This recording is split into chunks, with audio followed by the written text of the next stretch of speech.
Dans cette vidéo, je voudrais très brièvement vous expliquer la trajectoire de la démocratie depuis le XIXe siècle et comment nous en sommes arrivés au profond reflux démocratique actuel.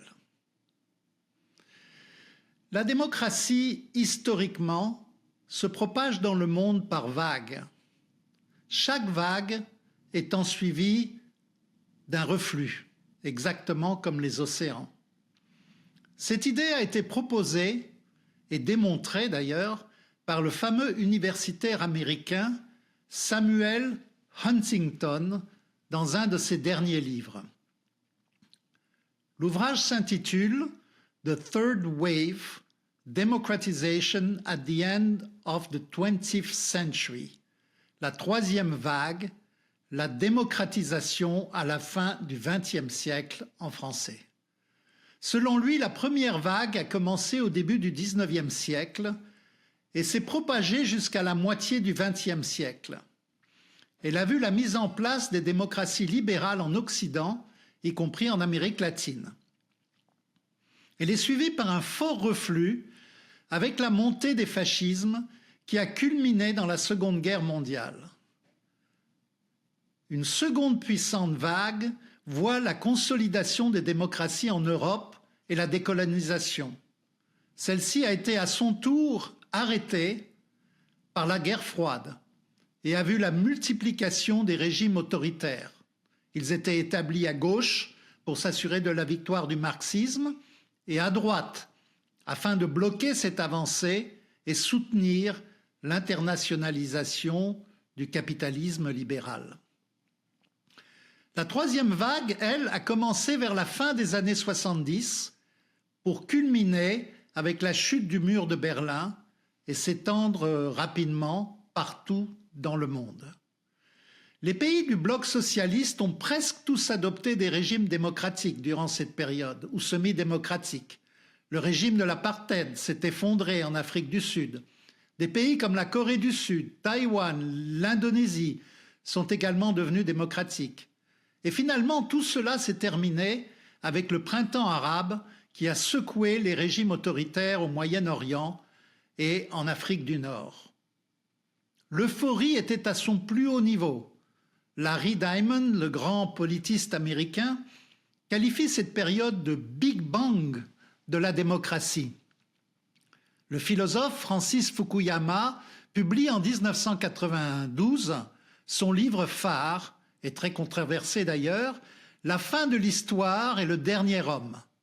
Il célèbre la clôture d'une ère et l'affirmation de la démocratie libérale et de l'économie de marché comme valeur désormais universelle et globale. Les composantes d'un véritable ordre libéral se mettent en place. Les droits de la personne et la démocratie deviennent des conditions pour rejoindre le club des pays les plus riches et surtout pour recevoir son aide économique qui se met à couler à flot. Les institutions internationales, qui sont alors totalement contrôlées par les démocraties libérales, érigent des structures de soutien à la démocratisation. Même les banques de développement et les institutions financières internationales, comme la Banque mondiale, montrent un intérêt pour la démocratisation et les droits de l'homme à travers une attention accrue à la bonne gouvernance, ou ce qu'on appelle la bonne gouvernance. En 1993, les Nations Unies organisent une conférence mondiale des droits de l'homme et le 20 décembre 1993, le poste de haut-commissaire aux droits de l'homme est créé au sein du système. Ceci a été un événement très important. L'euphorie, cependant, ne dure pas longtemps. À partir du XXIe siècle, on commence à voir apparaître un puissant reflux, avec une dégradation de la démocratie qui prend des proportions qui n'ont pas été connues depuis les années 70, en plein pendant la guerre froide. Déjà en 1989, alors que le système soviétique s'effondrait, le rêve de démocratisation des Chinois prenait fin avec les événements de Tiananmen et ses plusieurs milliers de morts. Aux États-Unis, les fondamentalistes religieux montrent déjà leur vigueur durant la première élection de Ronald Reagan. annonçant les problèmes à venir. Mais c'est avec l'échec du printemps arabe qui s'est joué dans les années 2010 où il était clair que le grand espoir de démocratie universelle s'est effondré.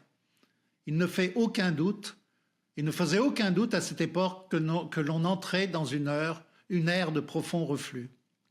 Ce reflux que beaucoup ont minimisé pour se rassurer s'est trouvé être une force et d'une puissance que personne ne soupçonnait.